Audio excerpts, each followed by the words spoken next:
시청자 여러분, 한 주간도 안녕하셨습니까? 오늘도 여러분들과 함께 지난주에 이어서 계속 이어서 요한복음 16장 오늘 그 7번째 시간이 되겠습니다.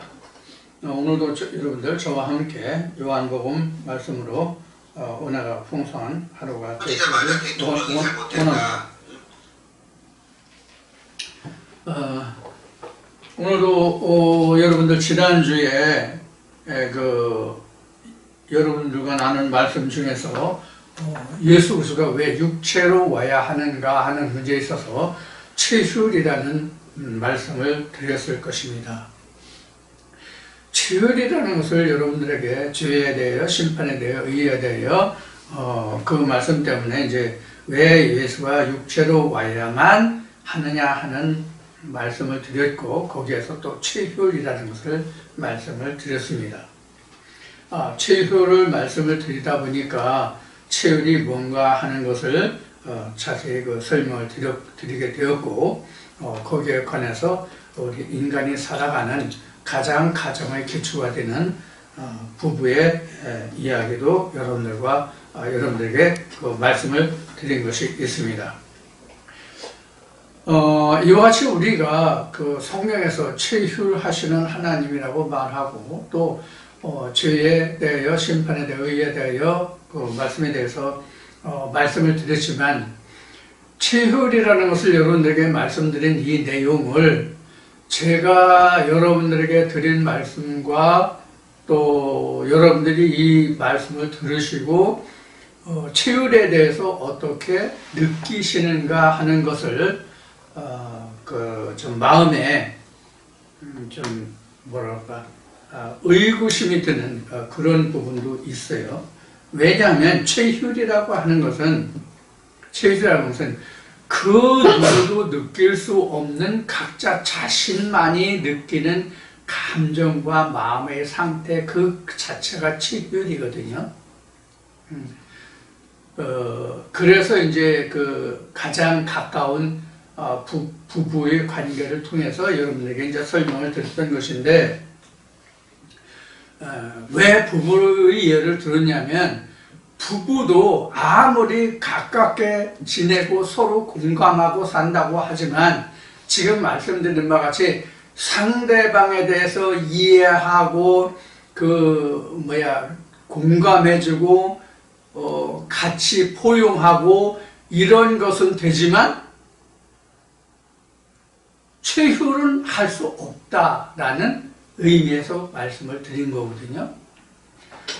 이렇게 가장 세상에서 가까운 사이가 부부인데도 불구하고 부부 시간에도 체휼을 못하는 것을 하나님은 어떻게 체휼을 하실 수 있느냐 하는 문제 때문에 왜 예수 그리스도가 육체로 와야 하는가 하는 문제를 말씀드렸던 거예요.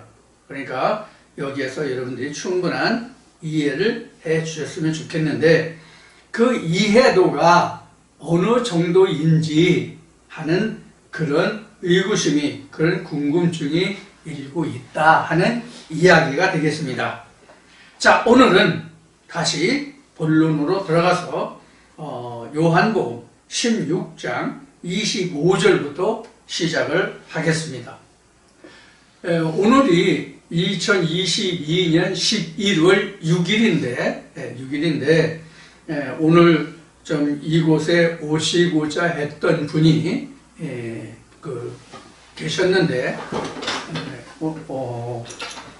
토요일 날 전화 오신 분이 있었고, 금요일 날 전화 오신 분이 있었고, 어제 토요일에 전화 오신 분이 있었는데, 열차를 예매하려고 보니까 상하행선이 전부 전편이 다 매진되어 있더라고요. 그래서 오시고자 하시는 분들은, 제가 이제 날씨도 시원해졌고 그러니까 저도 이제 일이 이제 끝나서 한가하니까 오실 수 있는 분들은 오십시오라고 이제 이미 문호를 개방한 지가 벌써 20주 전인가 30주 전인가 그렇죠. 그런데 여러분들이 만약에 주말에 오시려고 하면은 최소한도 예매를 화요일 날이나 수요일, 아무리 늦어도 수요일 날은 예매를 이미 하셔야 됩니다. 아무리 늦어도 수요일 날은 하셔야 됩니다. 그것도 오전에, 오전 중에 하셔야 됩니다. 조금 여유 있게 하려면 한 주 전에 예매를 해 주시기 바랍니다. 한 주 전에. 자기 차로 오시는 분들은 관계가 없겠지만 대중교통을 이용하시는 분들은 용산역에서 전북 익산까지 가는 노선명은 장항선입니다. 용산에서 출발해서 서울 용산역에서 출발해서 용산역 2층 대합실에서 그 창구에서 예매를 할 수가 있습니다. 아니면 스마트폰에 철도공사 앱을 깔면 스마트폰에서 집에서 예매를 할 수가 있습니다. 철도청 한국철도공사 앱을 까시면 집에서도 예매를 하실 수가 있습니다. 그래서 역까지 바로 나가지 않으셔도. 그래서 스마트폰을 가지고 계신 분은 한국철도공사 한국철도 앱을 까셔서 그렇게 이용하실 수 있는 분들은, 그렇지 않으신 분은 용산역에 나가셔서 장항선, 용산에서 출발해서 홍성, 예매를 하실 때는 반드시 왕복을 해 주시기 바랍니다. 올라가실 차편도 여유 있는 시간을 미리 예매를 해 두셔야 내려오시고 올라가시는데 불편이 없습니다. 지장이 없습니다. 그 다음날 올라가시거나 뭐 그런다면은 관계없지만 당일날 오셔서 다시 돌아가신다면 미리 내려오는 것, 용산에서 충남 홍성에 오는 것하고 홍성에서 다시 용산까지 돌아가시는 왕복을 예매를 하셔야 편안히 다닐 수가 있습니다. 걱정 없이. 그것을 여러분들에게 미리 말씀을 드립니다. 그래서 오시고자 하시는 분들이 이번 주에는 오시지 못하게 됐습니다. 그리고 지금 이 이야기가 나왔으니까 미리 말씀을 드리면 다음 주에는 그 가정일로 인해 가지고 주일날 여러분들과 말씀을 나누는 것이 좀 어려울 것 같아요. 그래서 월요일날 동영상이 올라가지 않을까 싶습니다. 여러분들 양지해 주시기 바랍니다. 자, 두 가지를 말씀드렸습니다. 이곳에 오시고자 하시는 분들은, 주일에 오시고자 하시는 분들은 미리 용산역, 서울 용산역에 나가셔서 용산에서 출발해서 전북 익산까지 가는 장항선 열차를 예매를 하시는데, 용산에서 홍성, 충남 홍성까지 예매를 하시고 올라가는 건 다시 홍성에서 용산까지 그렇게 왕복을 예매를 하시는데, 최소한도 여유 있게 하시려면 일주일 전에는 예매를 하시라. 그래도 표가 그렇게 많이 남아있지 않는 경우가 많습니다. 지금 더구나 코로나가 지금 오픈된 상태잖아요. 그래서 밖에서는 마스크를 쓰지 않아도 되는 그런 상태이기 때문에 지금 인구 활동이 주말이면 굉장히 활발합니다. 그래서 주말 부부들이 많고 또 전북 익산까지 가기 때문에 지금은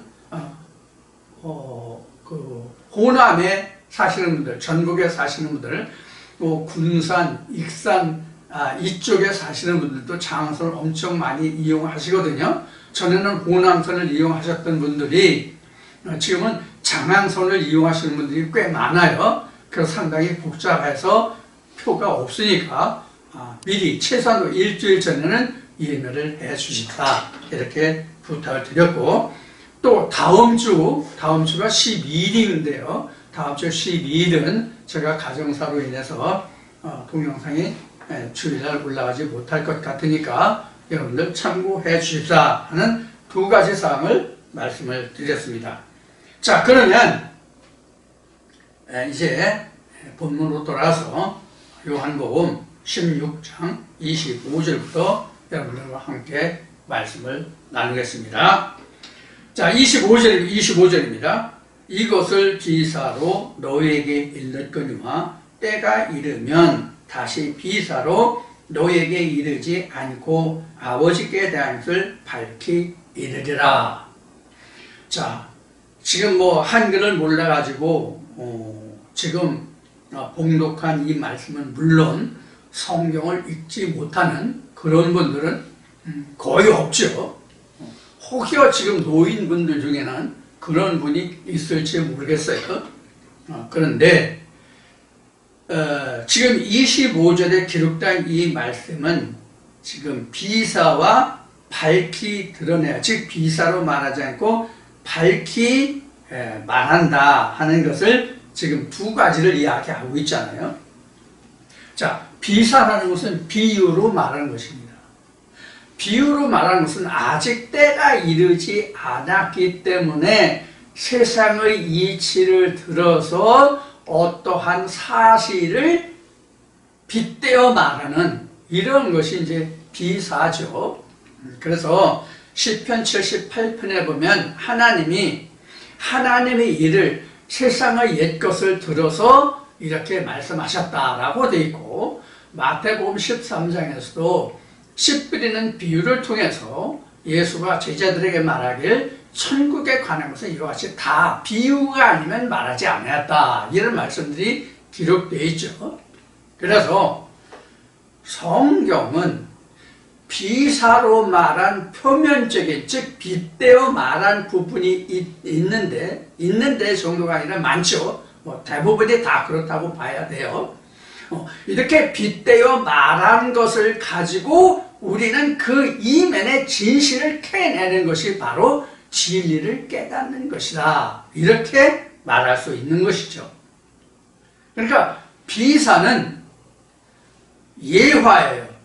비사는 예화로 다른 일을 예를 들어서 진짜를 감추어 말하는 것이 비사란 말이에요. 그러니까 진실이 감춰져 있는 거죠.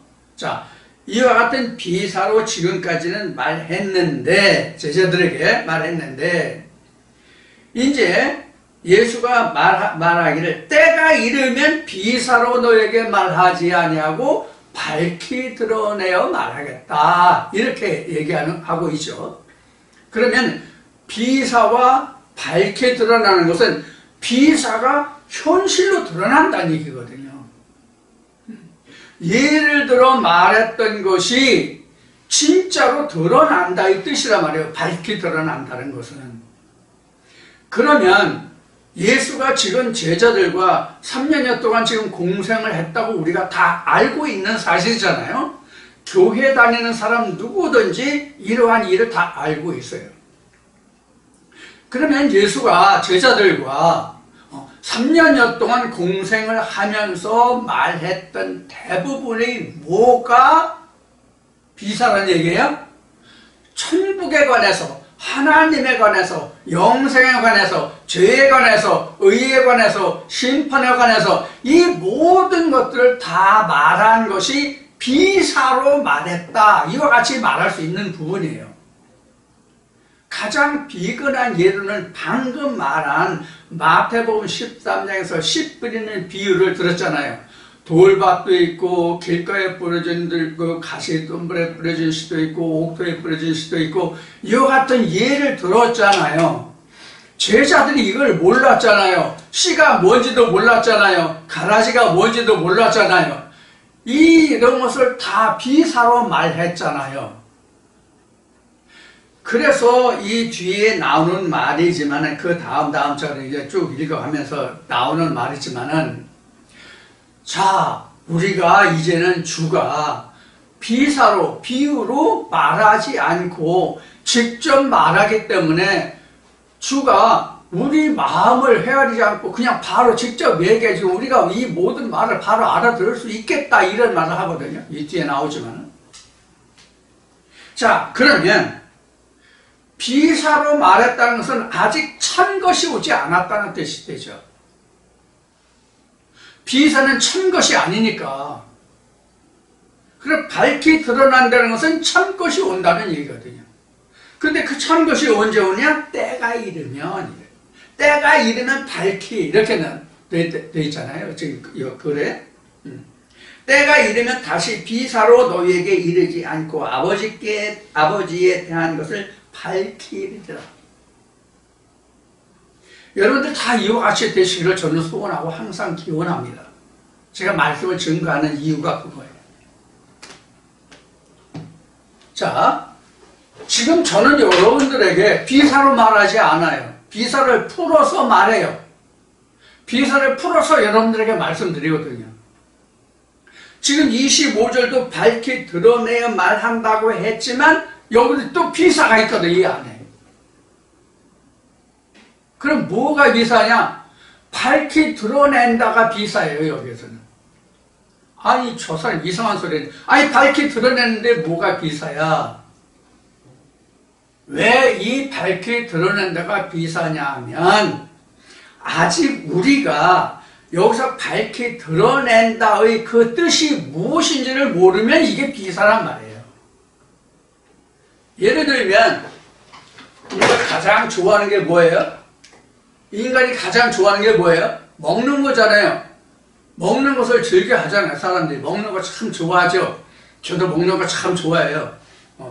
떡을 좋아하고, 뭐 고기를 좋아하고, 뭐 맛있는 걸 좋아하고. 사람이 먹는 거에 뭐 너무 밝히면 추잡하다는 얘기를 어머니가 살아생전 전에 많이 들었는데, 이래서 밥을 놓고 얘기합시다. 밥. 고기를 놓고 얘기합시다. 떡을 놓고 말해봅시다.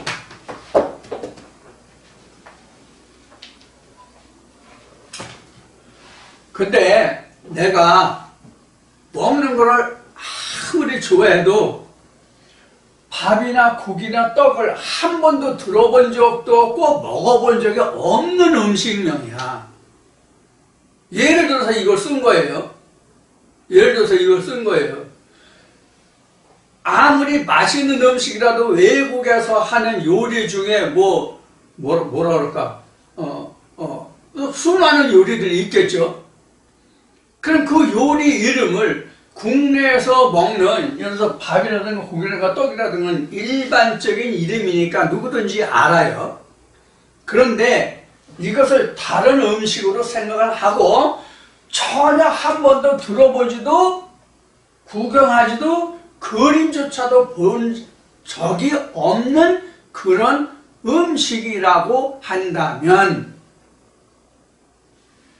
밥, 고기, 떡이 어떠하다 해도 그것을 내가 오늘 시작을 체휼이라는 말을 지난주에 이어서 설명을 했는데, 이 밥, 고기, 떡에 대해서 내가 그 느낌을 알 수 있겠어요? 그 맛을 내가 체험할 수 있겠어요? 구경한 적도 없고 본 적도 없고 들어본 적도 없고 심지어 그림조차 본 적이 없어.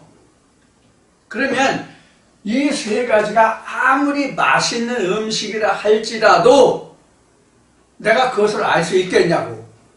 그런데 어느 날 누가 내가 어느 나라에 가서 밥, 고기, 떡을 먹어봤는데 밥은 이렇게 생겼고 맛은 어떠하고, 고기는 어떻게 생겼고 맛은 어떠하고, 떡은 어떻게 생겼고 어떻게 하고, 그리고 어떻게 만들고 어느 나라 주식 음식이며 어느 때에 먹으며 뭐 이런 것을 쭉 얘기를 들었다고 그럽시다. 전혀 듣지도 못하다는 것에서 누가 이것에 대해서 설명을 해줬어요. 그러면 내가 이 밥이나 고기의 떡에 대해서 설명을 들었을지라도 한 번도 내 입에 들어가서 먹어본 적이 없는 그런 거야.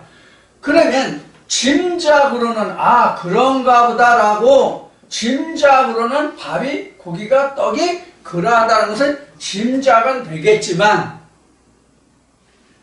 실상은 아니잖아. 그렇죠? 실상은 아니잖아. 설명을 들어서 그것이 어떤 것이다 라는 것이 짐작은 되겠지만 직접 먹어보지 못해서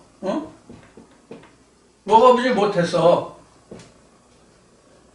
못했으면 실상이 아니잖아요. 그렇죠?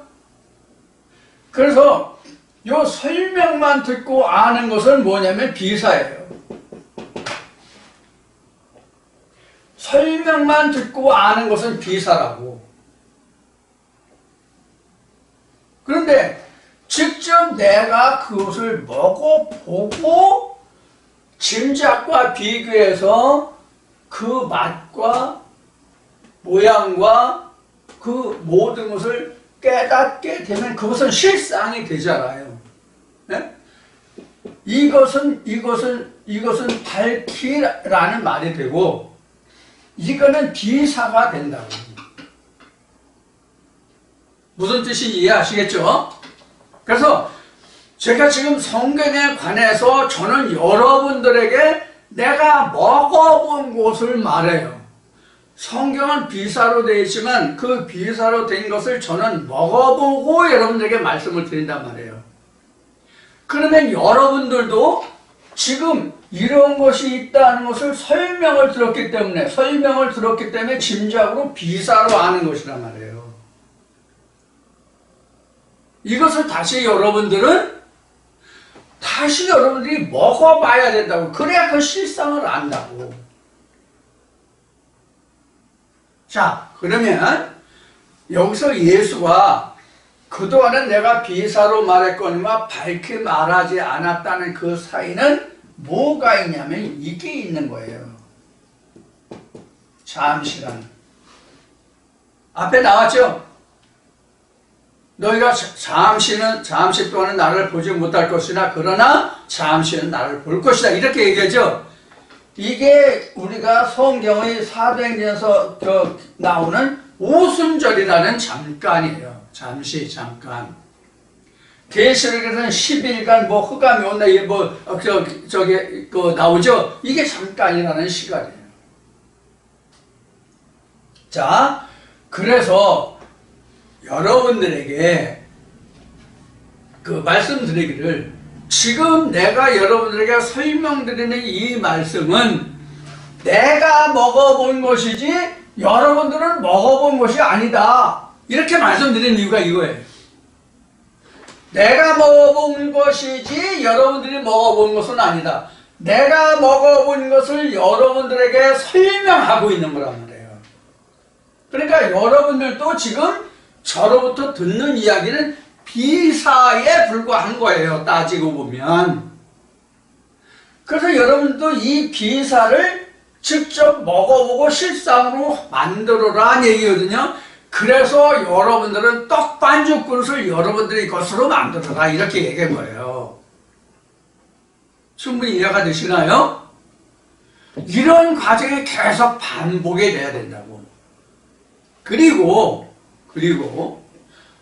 저와 전화를 통하는 여러분들 중에서 이런 말씀을 하시는 분들이 여러 명 중에서 여러 명이 있어요. 분명히 들은 말씀이야. 예를 들어서 지금 요한복음 하고 있는데 요한복음 1장 1절 첫 시간을 들었어. 근데 듣다가 다시 또 들었어. 또 새로운 느낌, 새로운 말씀이 들리는 게 있어. 그 다음에 또 듣게 됐어. 그래도 그때 또 남은 말씀이 또 다르게 들려오는 말씀이 있어. 이게 바로 되새김질이에요. 이게 한 번 먹어, 두 번 먹어, 씹으면 씹을수록 맛이 달라지는 거야. 이게 뭐예요? 성경에 나오는 되새김질이에요. 그래서 우리는 되새김을 통해서 우리는 하나님의 양식을, 온전한 양식을 얻는 거예요. 그래서 성경은 소가 밭 가는 동물로 나오잖아요. 왜 소를 밭 가는 동물로 왜 소를 여러 가지 죄부려도 쓰고 밭 가는 동물로 표현했냐면 되새김질 해야 내 마음을 갈 수 있잖아요. 되새김질을 통해서 듣지 못한 말씀을 다시 듣고 되새김질을 통해서 소는 영향을 얻지만 우선 먹어놓고 그것을 되새김질해서 다시 영향을 섭취하잖아요. 소는 3번인가를 우리가 3일이나 2일이나 해가지고 되새김질을 계속해서 먹죠. 그렇게 해서 속에 영향을 얻어요. 우리도 말씀을 한 번 듣고 끝나는 게 아니라 다시 되짚어 들어보고 또 되짚어 들어보고 그런 들리지 않았던 것, 또 미처 내가 빨간색으로 왔는데 거기에 노란색도 들어있고 노란색도 들어있는 게 아니라 거기 청색도 들어있고 이렇게 삼원색이 나올 수 있고 그 삼원색이 나오다 보니까 보라도 나오고 다른 흰색도 나오고 검은색도 나오고 여러 가지 수많은 색이 나올 수 있거든요. 색이 많으면 많을수록 그 색의 조화를 통해서 더 많은 색이 만들어지죠. 이게 하나님 말씀의 세계예요. 이게 하나님이 너희 지경을 넓혀라 하는 말씀과 같은 거예요. 그래서 한 말씀이 두 말씀, 두 말씀이 네 말씀, 네 말씀이 여덟이 16이 32 이렇게 확장되는 거예요. 그래서 잉태의 생명의 분열과 같다. 세포의 분열과 같다라고 말씀을 드린 거예요. 그러면 2개 떼의 색과 4개 떼의 색과 8개의 색과 16개의 떼의 색과 32개의 떼의 색과 64가 됐을 때의 색과 128이 됐을 때의 색이 다르다.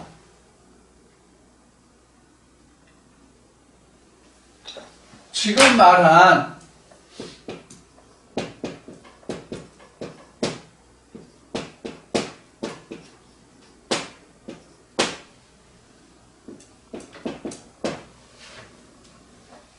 이거요? 이거 무슨 숫자일 것 같아요? 이거 현재 쓰고 있는 게 현재 이 쓴 숫자가 뭐일 것 같아요? 이게 하나에서 시작하잖아요. 이게 전자의 발달이에요, 이게요.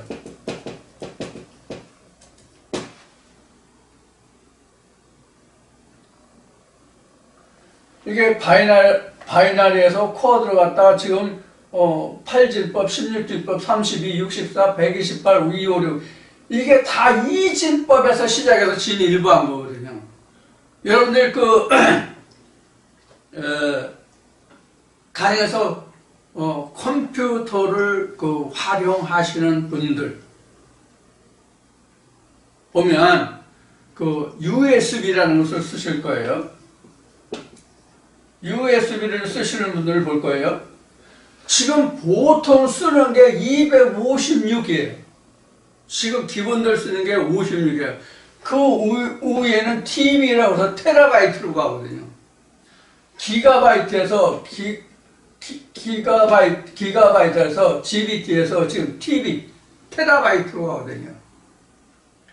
테라바이트는 여러분들 저 항생제는 테라마이신 있잖아요. 이런 것이 이제 테라거든요. 거든요. 이런 이제 숫자의 개념으로 가요. 그래서 요게 바로 뭘 의미하냐면 이게 생명이에요. 이게 나도 잉태돼서 하나였다가 정자와 난자가 하나였다가 수정이 되면서 2개였다가 4개로 했다가 8개로 했다가 16개로 했다가 이렇게 우리가 핵분열해서 잉태가 돼서 나라는 인생이 태어나요. 이게 오늘 존재에 지금 적용되고 있다.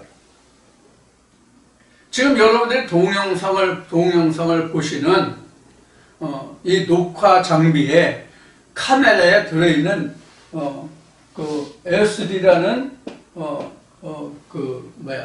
기록 장치가 있는데 그것이 256GB예요. 요거 3시간 정도를 녹화할 수 있어요. 3시간 정도를 녹화할 수 있다고.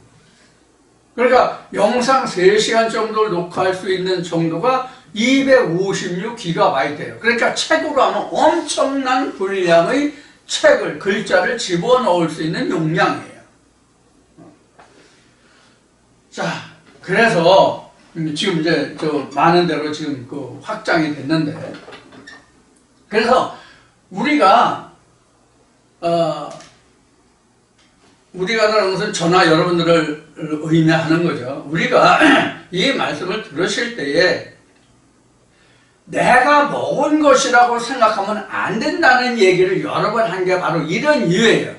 그래서 이것은 내가 먹어본 것이지 여러분들이 먹어본 것이 아니다. 그러니까 저한테 이 말씀을 들으시면 여러분들은 설명을 들은 것이지 여러분들이 먹어본 것이 아니다. 그러니까 여러분들도 먹어보고 내가 설명하는 것이 되는지를 확인하라, 이렇게 말씀드린 거예요. 그것이 뭐예요?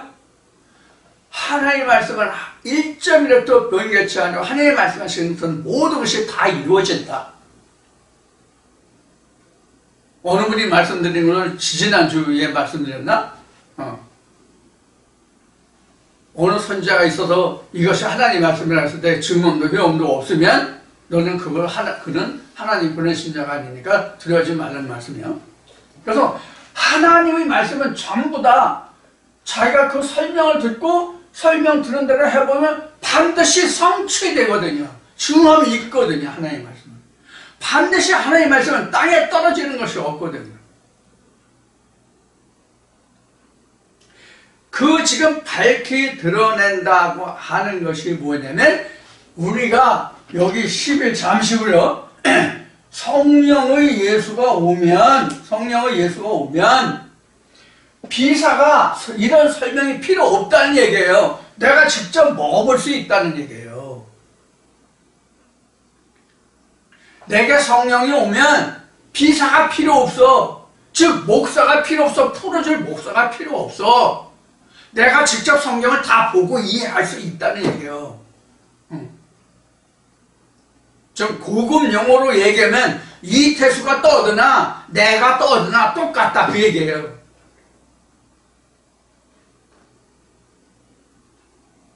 잠시 후가 그랬잖아요.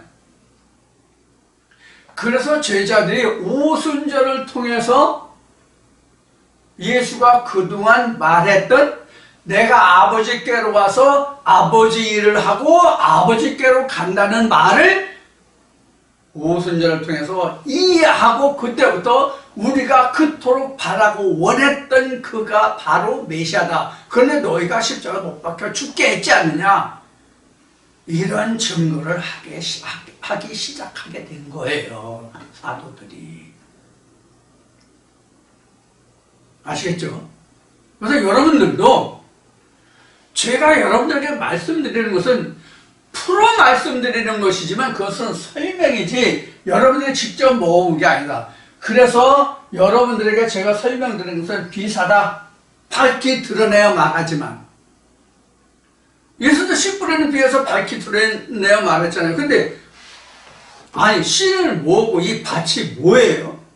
이렇게 말씀하시면 우리에게 하심이니까 저들 향해서 하심이니까 이렇게 묻죠, 제자들이.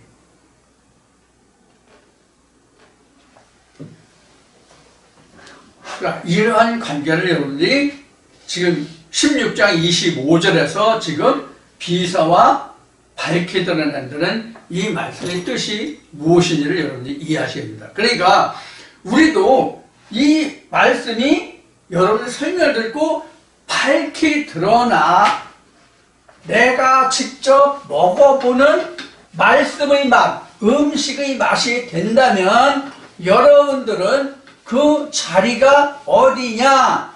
그 자리가 어디냐? 이렇게 드릴 필요가 없지. 그 자리가 어디냐 하면 이런 거예요. 여기 쓰면 안 되지.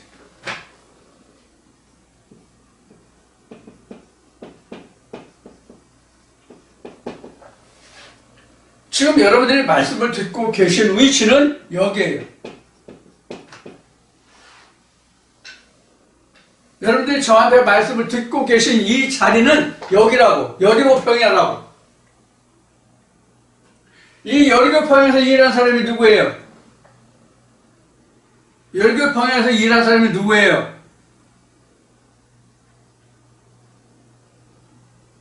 성경 구약과 신약 중에서 여리고평에서 일한 사람이 누구냐고요?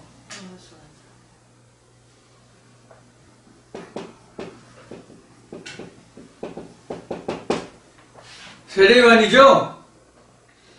세 세례요한이 여리고 평야에서 일했다고. 자, 누가복음인가 보면은 세례요한이 세례를 준 위치가 어디예요? 여리고 건너편이죠. 여리고 건너편인데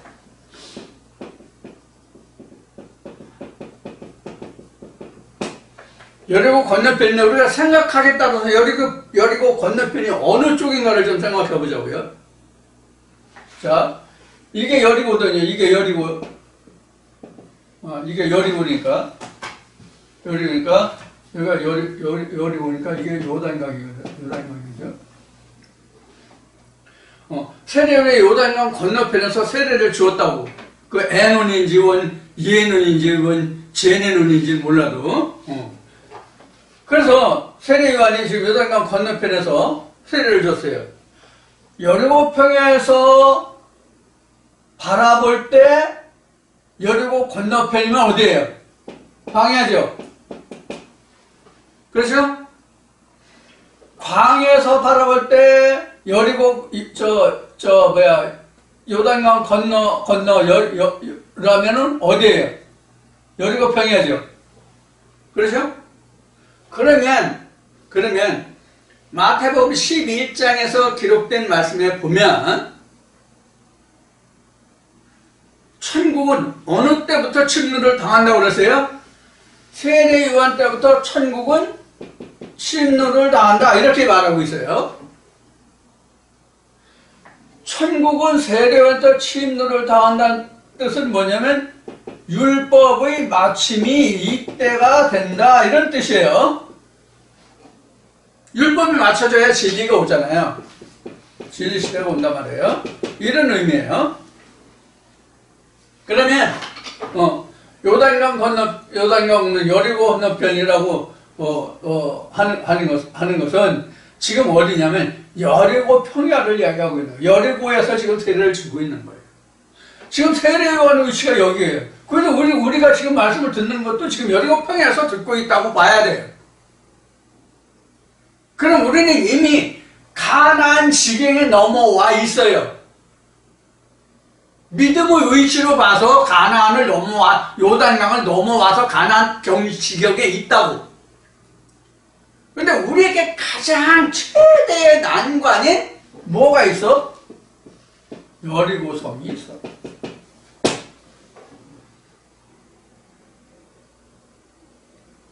여기서 우리는 요한의 세례를 받는 거예요, 지금. 요한의 세례? 여구나. 요한의 세례를 받고 있다고.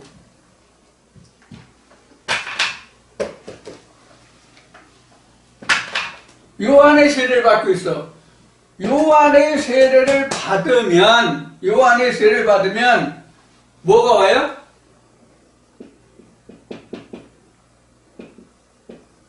요한의 세례를 받으면 예수의 도래가 되거든요. 그럼 예수의 세례를 받으면 다 예수가 도래하느냐, 예수가 오느냐가 아니에요.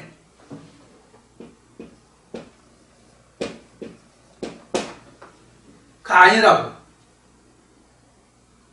그럼 뭐가 필요하냐? 여리고 성의 함락이 필요하잖아요. 여리고 성의 함락이 필요하잖아요. 지금 요한복음 16장 25절에서 말한 팔키라는 이야기는 무슨 뜻이냐면 여리고 성의 함락이에요.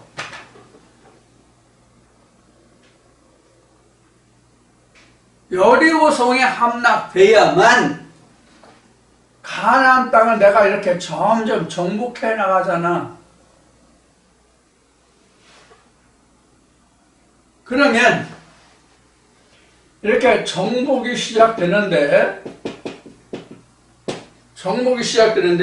이 정복은 누구와 함께 합니까?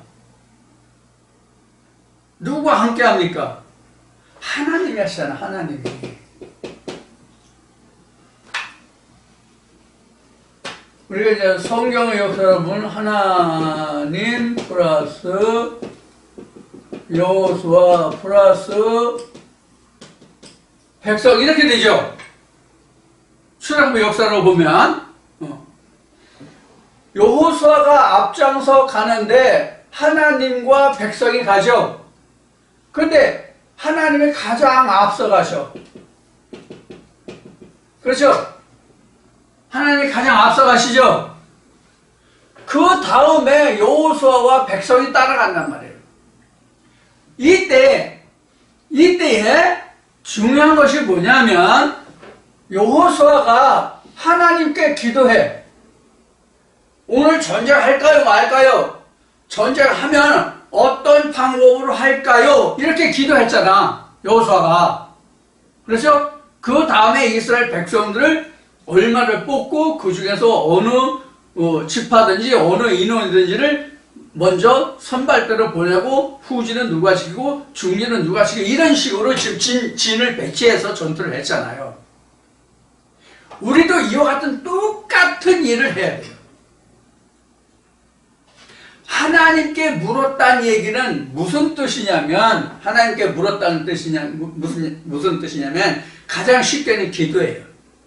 일반적으로 가장 라프하게 그냥 편하게 일반적으로 그냥 기도예요. 어떤 기도냐? 하나님, 오늘 이타수 목사가 설명하는 것을 나는 그 떡을 직접 내가 직접 먹는 거로 생각하는데 이것도 비사라네요. 그리고 비사니까 설명을 듣는 거니까 너는 이 맛을 몰라. 그러니까 너도 먹어보고 맛을 똑같이 되는지 안 되는지 그렇게 해야 된다네요. 이것에 대해서 기도를 하는 거예요. 그럼 기도를 하는 그 주제 말씀이 있을 거 아니에요. 이 말씀이 먼저 지금 내가 그 말씀에 기도를 하잖아요. 네? 말씀을 놓고 기도를 하잖아요. 그러면 그 말씀에 대해서 이 말씀을 풀어줄 많은 말씀들이 드러날 거 아니야. 사람에 따라서 자기가 어떤 말씀을 얼마나 어떻게 알고 있느냐에 따라서 이 말씀을 증거한 다른 말씀들이 떠오를 거 아니야. 그럼 그 말씀들이 바로 뭐냐면 백성이에요. 여호수아의 백성이에요. 그러면은 여호수아는 뭐냐?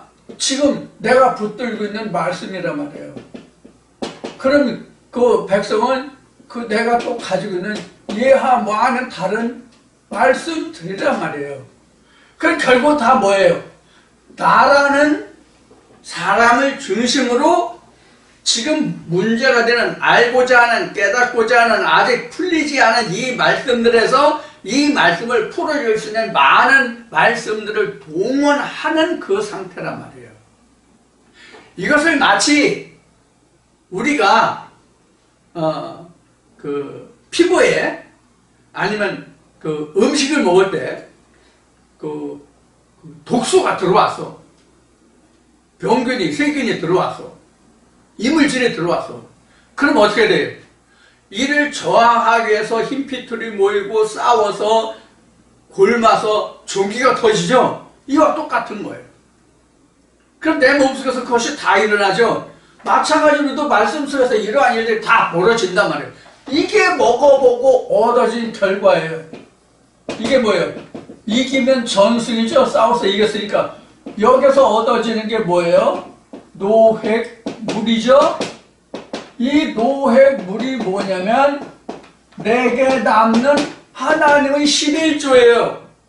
이게 말씀의 결과, 이게 예수로 남아져요. 이게 그래서 11조가 예수가 되는 거예요.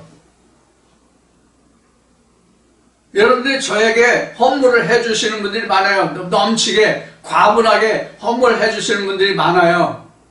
몇 분 되지는 않지만 그런 분들이 11조로 낸다고 생각하시는 그것은 헌물이에요.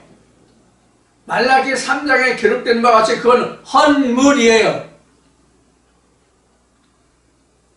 11조는 이거 11조예요.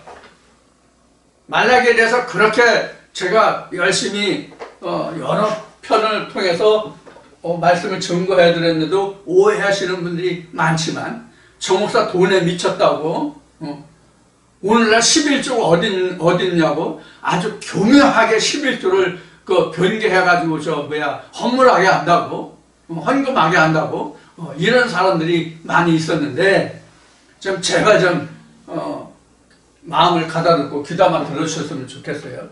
바로 이러한 결과예요. 그래, 지금 예수가 말하는 16장, 요한복음 16장 25절에서 말하는 이 한 절 속에 지금 이렇게 말씀이 많이 지금 내포되어 있는 말씀이에요. 무엇 때문에? 밝히 드러난다는 것 때문에. 밝히 드러나는 게 뭐가 밝히 드러나냐면 예수가 요한복음 14장에서 말했듯이 너희가 하나님을 믿으니 나를 믿으라. 이렇게 시작이 되잖아. 요한복음 14장에서요. 그래서 거기에서 시작해서 보혜사를 얘기했다고. 보혜사. 그러니까 말씀이 육신을 입었다는 얘기를 다른 말로 표현하면 보혜사가 예수의 몸을 입고 왔는데 내가 죽으면 그 보혜사가 다시 그동안 내가 보혜사를 입고 와서 했던 말들을 다 풀어줄 거야. 그러면 그때는 밝히 알게 되기 때문에 내가 비사로 말하지 않고 밝히 풀어주기 때문에 너희들이 그때 성령을 받으면, 보혜사 성령을 받으면 그것에 대해서 밝히 드러내 설명하고 이해하고 깨닫게 하리라, 이렇게 말하는 거예요. 그러니까 깨닫고 이해하는, 보고 듣고 깨닫을 때에 나타나는 하나님과 예수, 그것이 내게 밝히 드러난 하나님과 예수예요. 2000년 전 육체를 입고 왔던 그 예수가 밝히 드러나는 게 아니라 지금 내 안에 말씀을 입고 와 계신 예수를 내가 밝히 보게 된다, 그 뜻이란 말이에요.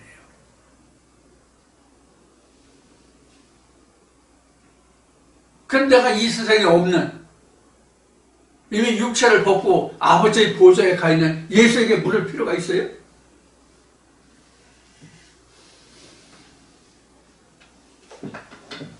자, 장황하게 설명드리시면 이제 그런 내용이 여기 들어있습니다. 25절이 바로 이렇게 이제 설명드리는 겁니다. 26절부터 그날에 너희가 내 이름으로 구할 것이요 내가 너희를 위하여 아버지께 구하겠다 하는 말이 아니니. 누가? 내가 너희를 위해 아버지께 구하겠다는 말이 아니다. 예수가 육체로 제자들과 있을 때는 예수가 다 구했잖아. 그런데 이제는 너희가 내가 너희를 위해서 구할 것이 아니라 너희가 직접 구한다는 뜻이에요. 이렇게 되면. 그래서 26절에 보면 그날에는, 밝히 드러난 날이 그날이에요. 밝히 드러내는 그 날에는 너희가 내 이름으로 구할 것이 아니라 예수 이름으로 구할 것이 아니라 내가 너희를 위하여 아버지께 구하겠다는 말이 아니니. 그러니까 그 살아있을 때 예수 이름으로 구할 것도 아니고 또 예수가 내가 너희를 아버지께 구하겠다는 말도 아니고. 27절 이는 너희가 나를 사랑하고 또 나를 하나님께로 온 줄로 믿은 고로 아버지께서 친히 너희를 사랑하심이니라. 이 사랑했다가 뭐예요? 사랑이에요. 사랑. 너희 친히 너희를 사랑하십니다. 이게 밝히 드러내는 거예요. 이 사랑이.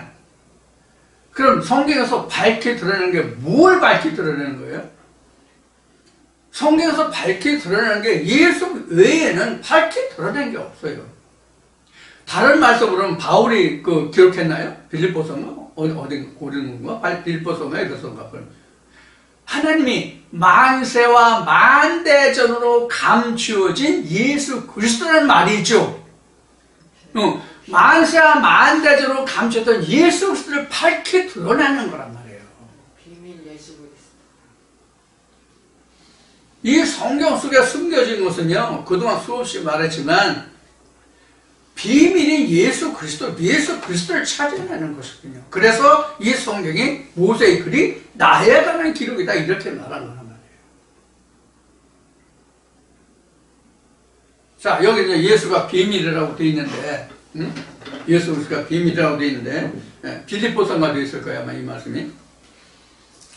예수 그리스도가 비밀입니까? 예수 그리스도가 비밀이 아니에요. 이미 2000년 전에 왔잖아요. 유다 땅에. 이미 드러난 자예요. 2000년에 왔다 죽었고 그가 다시 오순절 성령을 통해서 왔고 예수 그리스도가 성령으로 이 세상에 역사하고 있음을 우리는 이미 알고 있어요. 예수 모르는 사람 없어요. 지금 초등학교 다니는 애들도 지금 현 시대에 초등학교 다니는 아이들도 교회 다니건 안 다니건 예수라는 이름 자체를 아는 사람이 너무나도 많아. 골로새서에 있어요. 그럼 예수가 지금 밝혀진 거예요? 숨겨진 거예요? 밝혀진 거잖아요. 밝혀진 것은 비밀이에요? 아니에요? 비밀이 아니죠. 그런데 왜 비밀이라고 합니까? 요한계시록과 같은 뜻이야. 요한계시록의 영어 원명이 뭐예요? 폭로됐다 이 뜻이잖아요. 폭로됐다 이 뜻인데 우리는 묵시록이다, 계시록이다 이렇게 얘기해요. 계시라는 것은 지금 밝히 드러나지 않았다는 뜻이잖아. 계시는 예언이라는 말이란 말이에요. 따지고 보면 예언이라는 말이에요. 계시는 이렇게 게시판 하면 어떤 지금 제가 사는 이 고장에 충남 홍성인데 충남 홍성군에 11월 15일 날 군민 체육대회가 있습니다. 그럼 체육대회가 홍성 군민 체육대회가 11월 15일 날 있다고 계시를 했으니까 그 계시를 보고 읽은 사람이면 11월 15일 날 홍성군 체육대회가 있다는 것을 알아요, 몰라요? 다 알죠. 그러면 요한계시록도 계시록이라고 되어 있으니까 그거 보면 그거 다 알아야 되잖아. 그런데 실제로 알아요, 몰라요? 모르잖아. 그 내용을 모르잖아. 어? 그렇게 유명하다는 신학인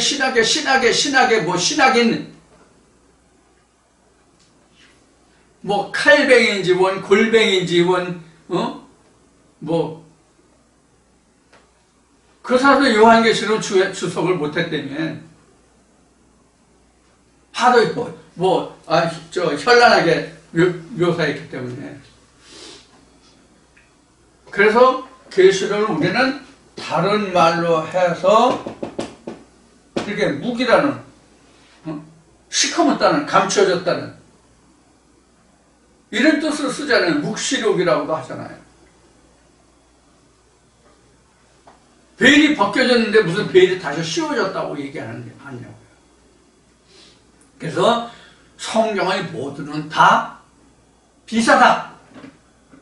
이렇게 말씀을 드리는 그것이 밝히 풀어져야만 누구든지 자기가 보고 그 성경의 비사가 밝히 드러날 수 있어야만 성령이 내 안에 와서 예수의 영이 내게 와서 이 말씀을 풀어준다라고 말할 수가 있어요. 그때 비로소 하나님에 관해서, 예수에 관해서, 천국에 관해서, 죄에 관해서, 심판에 관해서, 의에 관해서 다 말할 수 있는 거예요. 그때 비로소. 그런데 저는 물론이거니와 이 말씀으로 함께하는 여러분들도 성경을 말할 수 있는 사람은 신학을 이수하고 목사 안수를 받은 사람만이 성경을 풀어 말할 수 있다. 성경을 논할 수 있다. 즉 하나님과 예수를 말할 수 있다라고 우리가 알고 있었잖아요.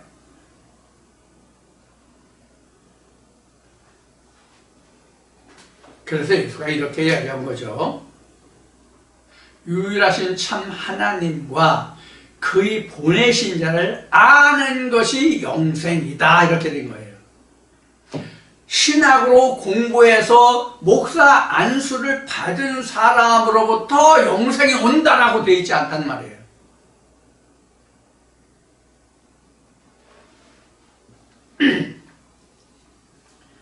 자, 그래서 27절에 이는 너희가 나를 사랑하고 또 나를 하나님께로 온 줄 믿은 고로 아버지가 친히 너희를 사랑하시니라. 그러니까 예수도 지금 이 제자들을 말하기를 예수가 제자들도 나를 사랑하고 또 내가 하나님께로 온 줄도 믿었고 또 아버지께서 이것을 친히 사랑하심이라고 했어요. 결국은 하나님이 제자들을 사랑하죠. 예수가 제자들을 사랑하시는 것은 결국은 하나님도 제자들을 사랑하신다는 뜻이에요. 그러니까 예수의 사랑을 받는 사람은 하나님도 그를 사랑한다는 뜻이에요. 왜? 예수를 사랑한다는 얘기는, 하나님을 사랑한다는 얘기는 예수가 하나님께로부터 왔다는 것을 인정한다는 뜻이 여기 들어있단 말이에요. 그럼 여기서 다시 우리가 읽을 수 있는 것이 하나님과 예수는 하나다. 이렇게 우리가 볼 수 있게 되는 거죠. 28절 한 절 말씀 더 보겠습니다. 28절. 내가 아버지께로 나와서 세상에 왔고 다시 세상을 떠나 아버지께로 가노라 하시니. 이게 이제 우리가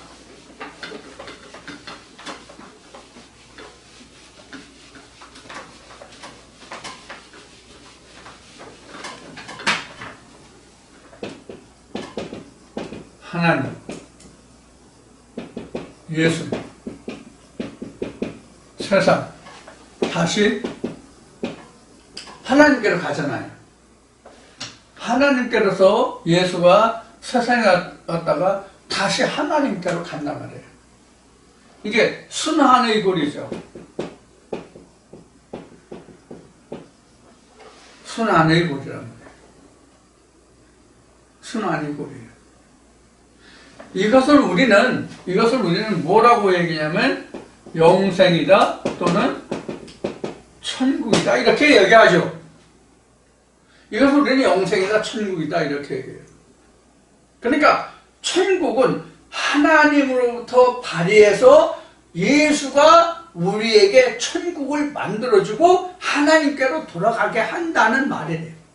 내가 아버지께로 와서 세상에 왔는데 예수가 아버지께로 인하여 내가 세상에 왔는데 내가 다시 아버지께로 돌아간다. 이게 아버지잖아요.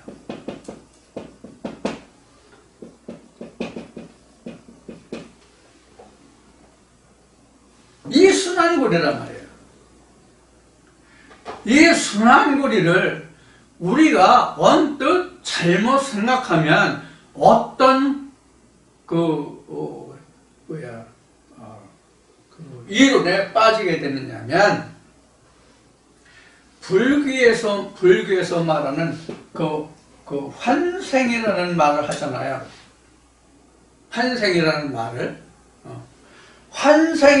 말을 많이 하는데 이러한 것과 우리가 혼돈할 수 있어요. 그럼 불교와 기독교의 차이가 뭐냐? 이렇게 얘기할 수 있단 말이에요. 이렇게 할 수 있다. 이 환생을 불교에서는 이것을